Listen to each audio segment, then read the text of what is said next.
Welcome to the deep dive. Today we're wrestling with a profound global fault line. There's this massive disconnect between the technological promise of artificial intelligence and the brutal economic reality it's causing for millions right now. Let's maybe start with the hard numbers, the ones that are really dominating the conversation in the West. It's a great place to start because it's not just a trend. I mean, we're looking at a structural rupture. And in the U.S., for example, experts are estimating that AI is contributing to the loss of, around 1 million jobs. A million? In what time frame? In just a single 12-month period. Yeah. And if you drill down into tech itself, you've got companies like Amazon, UPS, IBM. They've collectively cut over 112,000 positions. And we know what's driving it. We do. I mean, look at Salesforce. They announced they were deploying AI agents, and, right after that, they cut 4,000 human jobs. It's aggressive labor replacement, all for efficiency. And what's so crucial to understand, I think, is that this AI churn in the global north, it's not just a choice. It's almost structurally mandated by their demographics. It's a necessity. Exactly. Advanced economies are facing these huge demographic headwinds. Like falling fertility rates. Falling fertility, rapidly aging populations, and a shrinking labor pool. It's a perfect storm. It strains their welfare systems. It compresses demand. So to offset all of that, their only real path forward is automation. Aggressive automation, using AI to replace the labor they just don't have anymore. The whole economic rationale is just to maximize the output from every worker they have left. Okay, and that context perfectly sets up our mission for this deep dive. We're going to shift focus entirely. We're looking at the counter-narrative coming out of the global south, and it's being championed, really, by India. They're trying to define a completely different global standard. A standard where technology isn't seen as a replacement. Exactly. It's a catalyst for human development, for inclusion. We're exploring a nation that insists its technology has to serve its people. And that divergence, it starts with the demographic mirror image. If the North has a labor shortage, India has the absolute opposite challenge. A massive need for jobs. Massive. They have to generate, on average, 7.85 million new jobs. 7.85 million. Annually.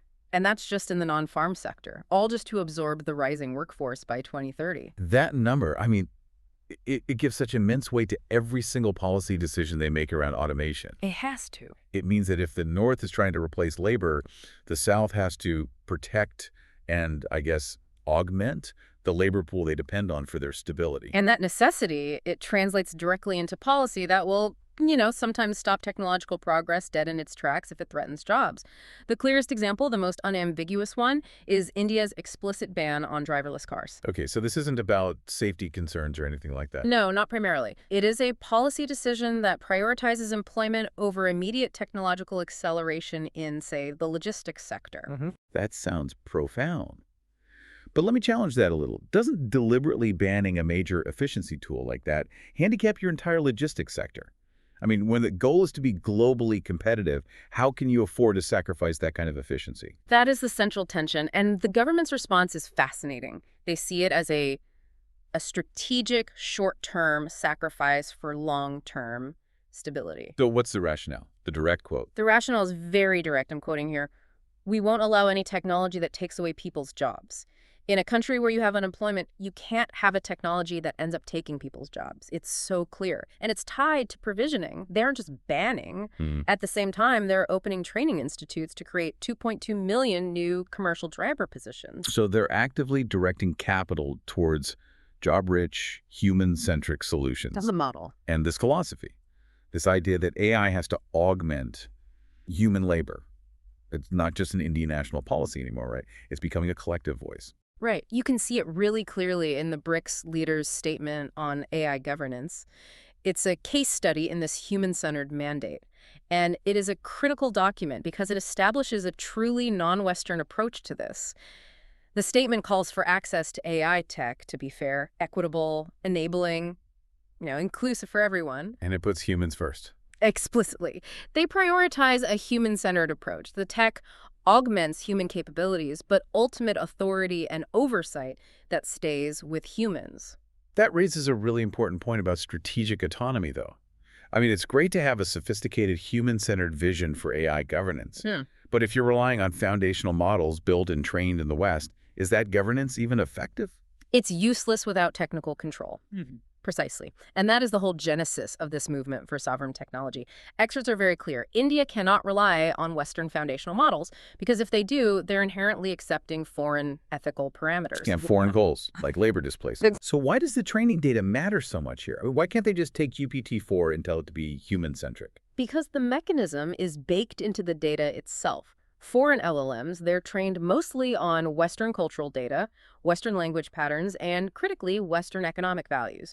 So these models inherently value labor replacement differently. Indigenous models, like Harat LLM or Karat GPT, they're designed to create a sovereign AI infrastructure from the ground up. So India-owned cloud, India-owned compute. All of it, and local data sets. This ensures the output bias aligns with their goal of job augmentation, it respects their linguistic diversity, and it's focused on solving uniquely Indian development problems. Not just maximizing shareholder value. And this ambition for sovereign tech is perfectly embodied by India's Digital Public Infrastructure, or DPI. It's become a blueprint for the whole global south. Yeah, DPI is revolutionary. It is, because it's government-backed, it's open source, and it's non-proprietary. When we talk about DPI, we're talking about things like Aadhaar, the digital ID system, and UPI, the payments interface. UPI is incredible. Instant, high-volume transactions for almost no cost. And these infrastructures got a huge boost on the global stage thanks to India's G20 presidency in 2023. They're now seen as key drivers for financial inclusion everywhere. And that model sharing is such a powerful example of South-South cooperation. It's the global South building and exporting its own solutions. Absolutely. You just saw a high-level South African delegation visit India to learn from their DPI experiences, which is now shaping South Africa's own digital transformation roadmap. That's what true strategic autonomy looks like, not just independence from, but leadership for the global South. But let's be realistic for a moment. Given how deeply entrenched the big multinational tech corporations are, is building this parallel sovereign infrastructure actually feasible? It is a massive challenge. Funding, scaling, these are huge hurdles. But the regulatory strategy is the key to bridging that gap. The Global South gets that it can't just copy-paste Western regulations. Those often focus on, say, privacy or consumer rights, but might completely miss the critical priority of protecting labor markets. So what does a hybrid regulatory model look like then? It's adaptive. It's customized. A hybrid model tries to align with international standards, on data security, for example, but it maintains the legislative flexibility to impose local mandates. Rules that say AI deployed here must demonstrably augment jobs, not eliminate them. To avoid what some call digital colonialism. A very real risk, where your entire national development path is dictated by the power of a few foreign tech corporations. Strategic independence means you have to control your digital foundation. And this push for tech independence is happening at the same time as a huge surge in their institutional leverage on the world stage. Just look at the G20 presidencies over the last 3 years. It's a phenomenal institutional shift. You had India in 2023, now Brazil in 2024, and then South Africa in 2025. That trifecta has completely shifted the global agenda. The world's biggest economies are now focused squarely on development issues that matter to the South: debt relief, climate finance, DPI. And central to this rise is India's really distinct foreign policy. Some call it active non-alignment or multi-alignment. What does that actually mean in practice? It's a highly sophisticated, self-interested strategy, and it's all about promoting multipolarity and its own autonomy. Sources are really clear that this is non-West, not anti-West. The goal is institutional justice and reform. So by having these eclectic, issue-specific relationships with everyone, including U.S. rivals, they maximize their leverage. Exactly. They avoid being trapped in rigid alliance systems. It shows a deep respect for mutual sovereignty and, diverse perspectives. And that independence is being tested right now. India is facing some serious immediate economic headwinds as the world deglobalizes.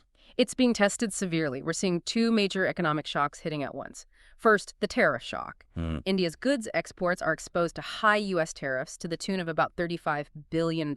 Which is what, as a percent of GDP? Roughly 0.8% of GDP.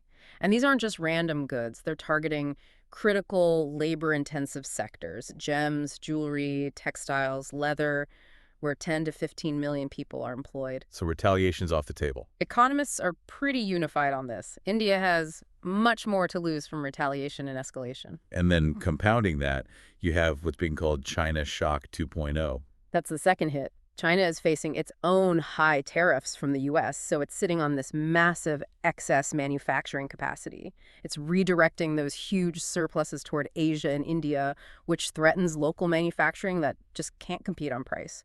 India's trade deficit with China has gone up 2.5 times since the pandemic. So they're playing defense on two fronts, Yeah. on their exports to the West and on their local industry from Chinese imports. It's a very tough spot. So what does this all mean for India's growth trajectory, this mix of trade friction, geopolitical independence, and this deep commitment to job creation? Well, the structural diagnosis is pretty clear. The challenge to grow exports in a deglobalized world is immense, and that has led to a fundamental shift in the binding constraint on India's growth. It used to be supply bottlenecks in infrastructure, logistics. Right, things they've largely fixed since COVID. Exactly. Now the constraint is demand. To get stable growth, they need structural reforms focused entirely on boosting domestic consumption. And that means raising wages, improving rural incomes, a much, much trickier political and policy headache than just building a new highway. So what we've really unpacked today is a story of structural necessity defining policy. The global North, structurally compelled toward efficiency and labor replacement.